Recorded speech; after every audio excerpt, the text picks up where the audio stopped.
1922 সাল। জার্মানির বাভারিয়া অঞ্চলের একটি নির্জন এলাকা হিন্টারকাইফেক। চারদিকে শুধু বিস্তীর্ণ মাঠ আর ঘন জঙ্গল। এই নির্জনতাতেই দাঁড়িয়েছিল একটি পুরনো খামার বাড়ি, যেটি আজ ইতিহাসের সবচেয়ে ভয়ঙ্কর অমীমাংসিত হত্যাকাণ্ডগুলোর একটি।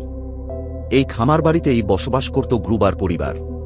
পরিবারের প্রধান ছিলেন আন্দ্রিয়াস গ্রুবার, তার স্ত্রী ক্যাজিলিয়া গ্রুবার, তাদের মেয়ে ভিক্টোরিয়া গ্যাব্রিয়েল, ভিক্টোরিয়ার 7 বছরের মেয়ে ক্যাজিলিয়া এবং 2 বছরের ছেলে ইয়োসেফ, এছাড়া সদ্য কাজে যোগ দেওয়া গৃহপরিচারিকা মারিয়া বাউমগার্টনার। কিন্তু হত্যাকাণ্ডের কয়েকদিন আগেই শুরু হয় কিছু অস্বাভাবিক ঘটনা।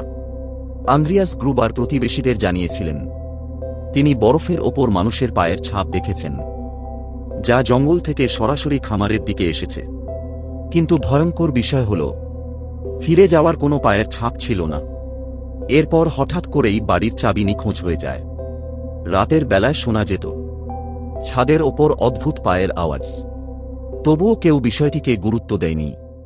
31 মার্চ 1922 রাতে সবকিছু চিরতরে বদলে যায়। 4 এপ্রিল প্রতিবেশীরা লক্ষ্য করে খামার থেকে কেউ বের হচ্ছে না, বাচ্চারা স্কুলে যাচ্ছে না, তবু চুলা থেকে ধোঁয়া উঠছে। সন্দেহ হওয়ায় তারা খামারের ভেতরে ঢুকে যা তারা দেখে তা আজও মানুষকে শিউরে তোলে। খামারের শস্যাগারে পাওয়া যায় আন্দ্রিয়াস গ্রুবার, তার স্ত্রী, মেয়ে ভিক্টোরিয়া এবং 7 বছরের ছোট ক্যাজিলিয়ার রক্তাক্ত মৃতদেহ। তাদের একে একে ডেকে এনে মাথায় আঘাত করে হত্যা করা হয়েছিল। হত্যার অস্ত্র ছিল একটি ম্যাটক, কৃষিকাজে ব্যবহৃত কুঠার জাতীয় ভারী যন্ত্র। ঘরের ভেতরে পাওয়া যায় গৃহপরিচারিকা মারিয়া বাউমগার্টনার নিজের বিছানায় মৃত অবস্থায়, আর সবচেয়ে হৃদয়বিদারক দৃশ্য 2 বছরের শিশু ইয়োসেফ নিজের খাটেই খুন। মোট 6 জন মানুষকে নির্মমভাবে হত্যা করা হয়। কিন্তু সবচেয়ে ভয়ঙ্কর তথ্যটি আসে পরে।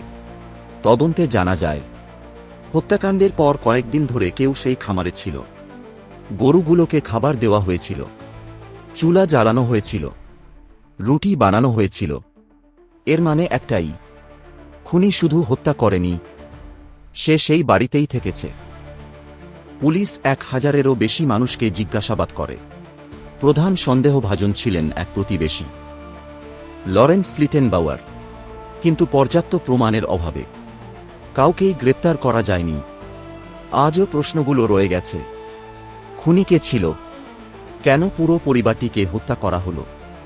আর কেন একটি নিষ্পাপ শিশুকেও ছাড় দেওয়া হলো না? হিন্টারকাইফেক হত্যাকাণ্ড আজও সরকারিভাবে অমীমাংসিত। সবচেয়ে ভয়ঙ্কর ব্যাপার হল, খুনি কখনো ধরা পড়েনি, আর হয়তো সে আমাদের মধ্যেই ছিল।